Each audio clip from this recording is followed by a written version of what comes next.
Fender. Did you see the... Yes, I saw that. Does that make you want to throw up? Yes, it does. You believe 100% he's not telling you the truth. He's absolutely not telling me the truth. I believe 100%. Yes. And let me tell you, my focus here is on the transaction between the two of you. I don't know whether he's gay or not. I think the worst thing in the world that you can do is force somebody to come out if they're gay, if they're not ready to, they're not in the circumstance that they want to do it. It's not the time that they want to do it. I mean, that's totally up to him. And it would be very disrespectful if he was to force that and cause him to do it when he's not ready to do it. But that's not the issue here. It may be an issue to you, of course it is. But the issue is he lying to you? Is he betraying you? Is he cheating on you? Is he now telling you the truth? Can marriages survive infidelity? Yes, they can. But it requires transparency and discussion and just really being honest with each other about what's going on. Right. Let's take the fact that it's a man out of it. Just that he is being intimately involved, physically involved with someone else. It is a betrayal either way. Right, and lies. Just all. Right. And you believe that he is lying to you. I do. He's told you that he's been involved with this individual for off and on for 18 years and never picked up their name? Yeah. Do you believe that? I do not. Okay. Well, I mean, because you'd think that would come up in Right. casual conversation or something, right? Right. Yeah. That doesn't seem credible to you. No. And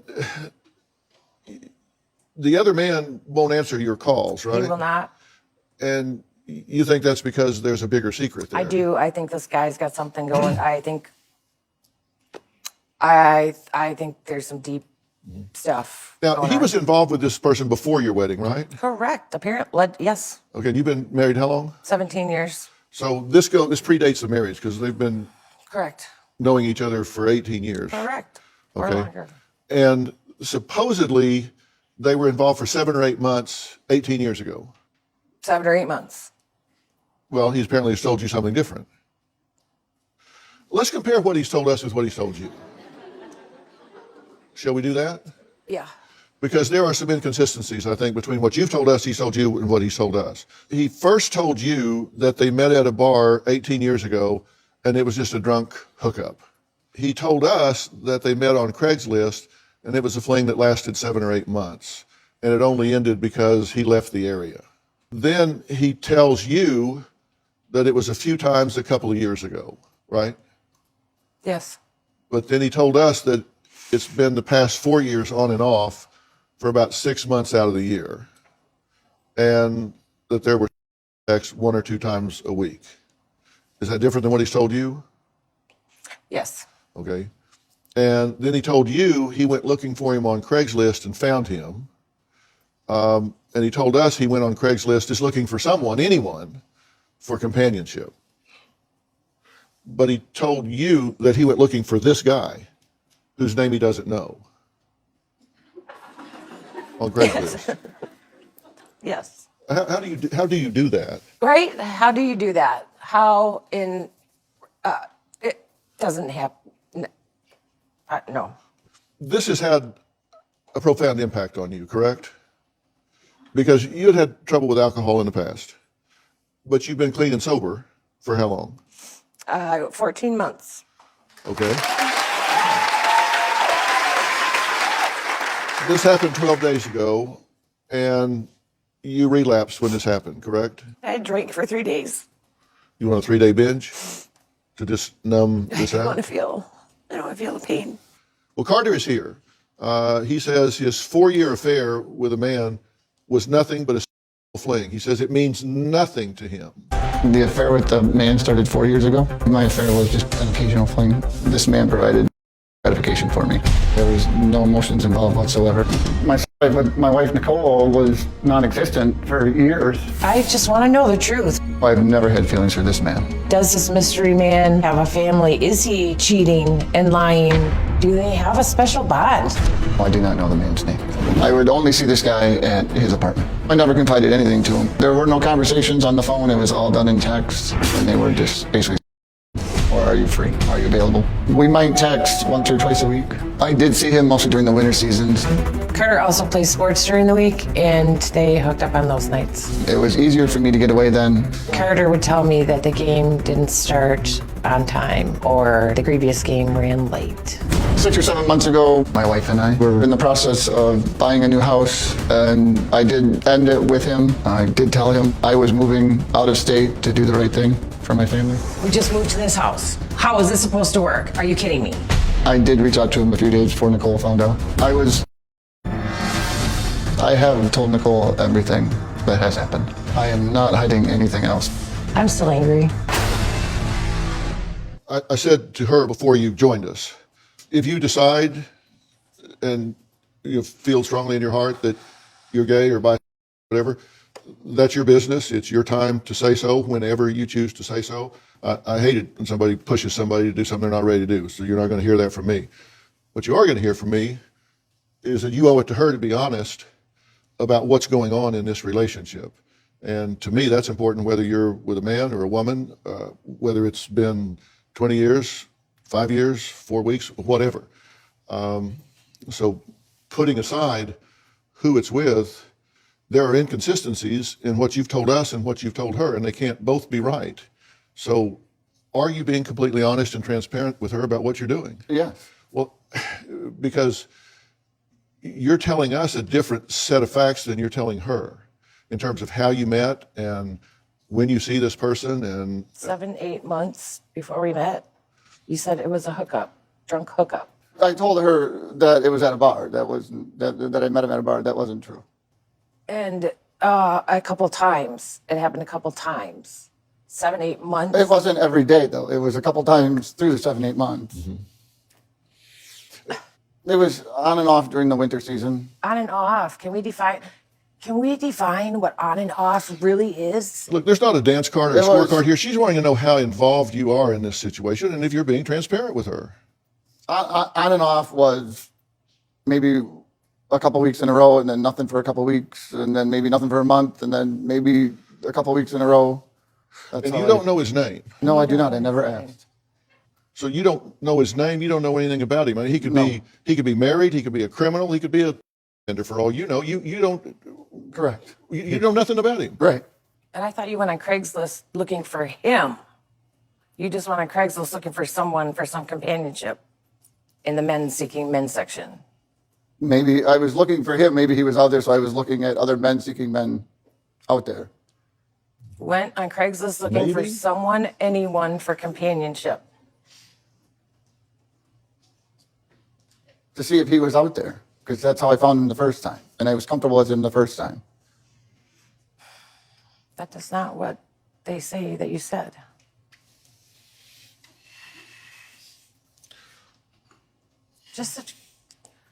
Come on, man. I'm telling you the truth, though. I met him on Craigslist. And we got together here and there. It depended on his schedule, my schedule. So that's a lot more than a couple times in the last 4 years. And that was on and off for maybe 3, 4 years during the winter season. This is much more than... No, I have no feelings for the guy, though. It was purely at least for me. If I hadn't caught Carter in this affair, there's not a chance he would have even admitted it. Honestly, I don't know if I would have ended it. I'm glad Nicole found out. I wish she would have found out years ago, because this has been mentally exhausting. For the last 3, 4 years, on and off, I've been living a double life. I was very shocked that Nicole has not found out sooner. Well, it's been just 12 days since Nicole discovered her husband Carter has been in a long-term secret affair. As it turns out, that affair is with a man. Carter says he doesn't blame his wife for him searching for companionship with another man. But on the other hand, he really sort of does. Take a look. When Nicole was drinking, she would be angry, loud, belligerent, obnoxious. I was drinking every day. I was just a drunken idiot. Nicole got physical with me a couple of times. I showed up to family events drunk. One time Nicole slapped me. She threw drinks on me. I understand why Carter didn't want to deal with my crap anymore. He had an excuse to live a double life. Nicole's drinking put a huge strain on our marriage. It was affecting her job. I went to rehab 2 times. Carter tells me that he did not cheat on me with this guy when I was in rehab. I'm not putting the blame on Nicole for what I've done, but I was thinking about leaving her over the years. So his point is you've not been easy to live with. And your attitude is you don't deny it, you don't make excuses for it, and if he had left you, you wouldn't blame him. But if that's the case, leave you, don't do this. That's your point?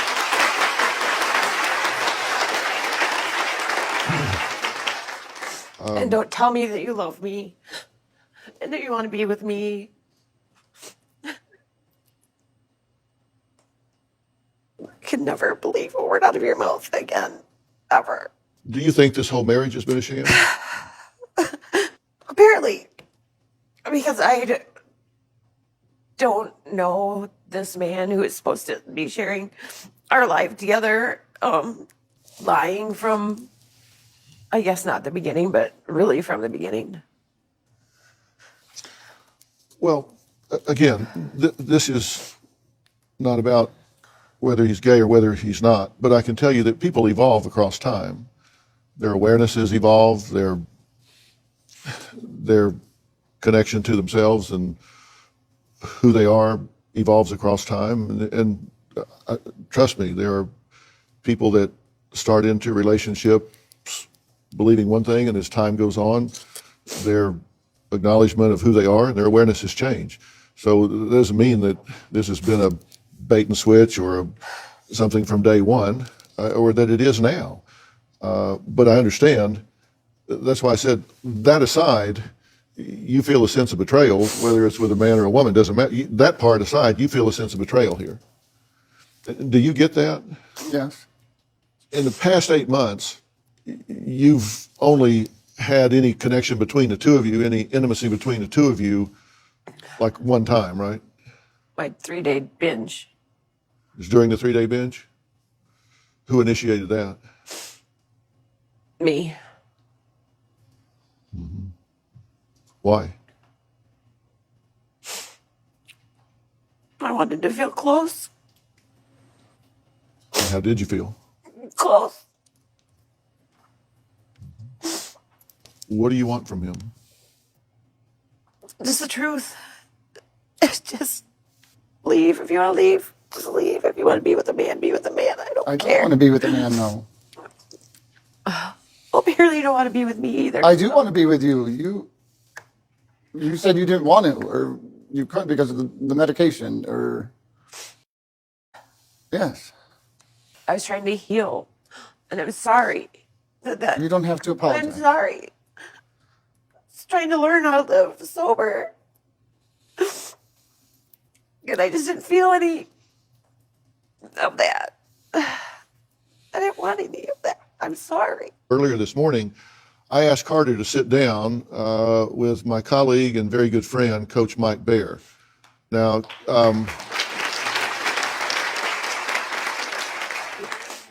Coach Mike is the CEO of Cass Centers, and he focuses on helping clients break free of destructive patterns, particularly behavioral patterns that are yielding results that they don't want. And a lot of those have to do with relationships. Doesn't have to do with mental illness. It has to do with us getting into behavioral patterns, individually and collectively, that are just yielding results that we don't want. And his New York Times best-selling book is called Best Self, Be You, Only Better. I consider him the best at helping people maximize their true potential and get out of these patterns. Here's what happened when he sat down with Carter. Are you confused at all about yourself? You know, I think I am, yes. I don't believe I'm gay. I just wasn't getting shit from my wife that I had. Why do you think you ended up with a man? I just didn't want to deal with a woman at the time, in case I got her pregnant, in case I didn't call her back. I just wanted to get my piece and just move on. What is it about a man that you enjoy? It was, I don't know how to explain it. I knew he was there. Uh-huh. I basically would go in. But you have no insight as to what about him turned you on? No. At the time, you know, I was single, lonely. I was drinking a lot. I was probably depressed. I was probably, I don't know. Then I met my wife, Nicole, and there was nothing for years. And then whatever triggered my mind again, lonely, depressed, I don't know. And then I was looking for a man to get that release again, just because I was afraid I might get caught easier if I found a woman. Do you think it's wrong to be gay? No, I don't. Could you be in a relationship with a man if you were single? No. I like women.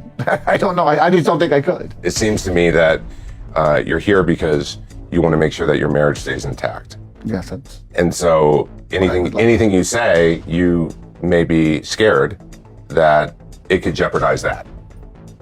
Yeah, but I don't. I mean, I've said everything. I've tried to explain everything, and I don't know how to explain it all right now. I think the missing link is you're not able to communicate why you're turned on by another man. Right, and that's what I'm trying to figure out in my own mind, and it's not easy. How'd you enjoy sitting down with Coach Mike? That was good. Very nice, friendly. Did you take anything away from it? Did it cause you to think about anything that you hadn't thought about before? Oh, yeah. That I need to figure out why. Mm-hmm. You know, and there's, like he said, I think there's like a missing piece, and I need to delve into the bottom of that in my brain and figure out what that missing piece is, and come to the conclusion on why. Well, coming to you, what'd you think about that conversation? I thought that it was interesting. I just feel like there's something missing. Coach Mike, what was your takeaway? Felt like I was putting together a puzzle, and then every time I started to get a piece on the other one, it like morphed as soon as we got to something where I felt like, okay, this makes sense. So it felt like we were kind of grabbing smoke, and your default is to say, I don't know, or I'm confused. And I think you're just really scared to get honest about things. And I said, I've got a pivotal question for you. And so I want you to take a breath here and really listen to what I'm asking you here, because I think this is a real threshold moment for you. You have to make a decision to really come fully, transparently clean with this woman about everything. Your reflexive answer is, I'm telling her everything. No, you're not. It's going to hurt a lot worse if you don't just bottom line it and tiptoe around it. You're telling me you've been involved with this man 18 years and don't know anything about him, don't know his name, don't know anything about him. Right, I don't. That is irresponsible. If that's true, I would rather you be a liar. I wanted to know who this person was. And it didn't take very long to find out, because I had a private investigator confirm the phone number that you've been communicating with that belongs to this man. And it's interesting. He confirmed that the phone number that Carr's been communicating with belongs to this man that we found. And he has a voicemail, and the voice on it is a man that's about the age that this person would be. You says the fling ended 18 years ago, which is 2001, because the man left the area. Well, actually, he did leave the area because he went to jail in 2001. And he's been in jail 7 of the last 14 years. The man was released from prison about 4 years ago. You reconnected about 4 years ago. That him? Yes. Thought so. Do you know why he's in jail? I didn't know he went to jail, no. Well, you can learn a lot about him on the offender registry. Count 1, causing a child between 13 and 18 to view. Count 2, to a child. Misdemeanor A. They dismissed that on the prosecutor's motion when he pled to the other thing, and he's on the offender registry until 2024. So that's 20 years on the offender registry. You said you knew his last name. I found out from the mailbox of his apartment. Yeah. But you think you'd want to know what I just told you? Yes. You say less, yes, like maybe? No, yes, I would have liked to have known. Sorry, I'm in shock right now. Those are just a few of the charges. It goes on. The guy's filling the screens. So I said, I'd rather he be lying. Do you want to see the man? The picture? Yes. My child thinks I'm a liar. Our child is angry and not talking to Carter right now. My child and I aren't as close as we used to be, and I miss that dearly. Our child was home the day that I discovered the text. I did not reveal what the text said, but I remember the look of shock on our child's face. My biggest fear is losing everything. My wife, Nicole, my child, our new home. I fear losing it all. Nicole says her husband's affair has not only shattered her heart, but also destroyed their child's trust. Now, Carter says his child won't even look at him now, and obviously this has had a profound effect.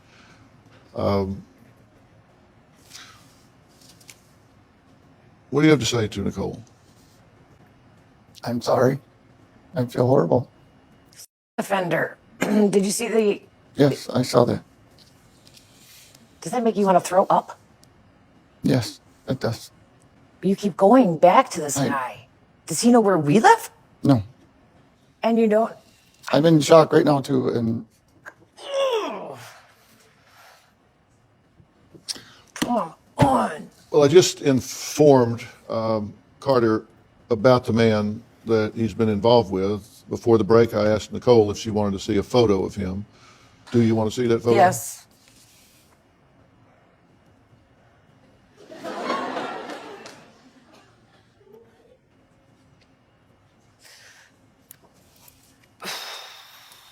What is happening?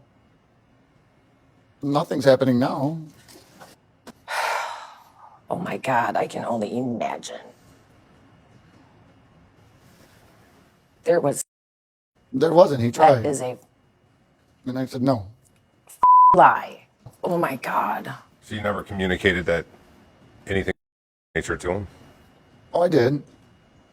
Like, Certain things I wanted to do, but never did. Right, but you wanted to. Possibly, yes. Okay. there's So no can we possibly just- yes. It's, Well, it's then yes. Yes, right? Yes. Okay.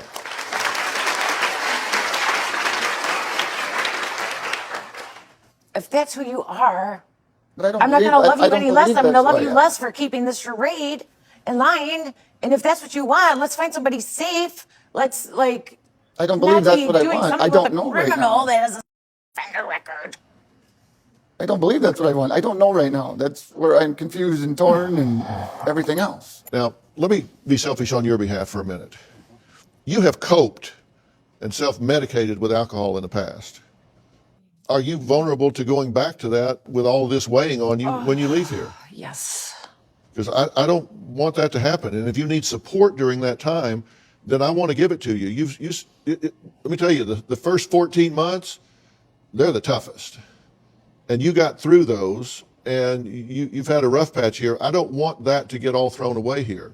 And so if you need help with that, I've asked somebody to come here. This is Brooke McKenzie.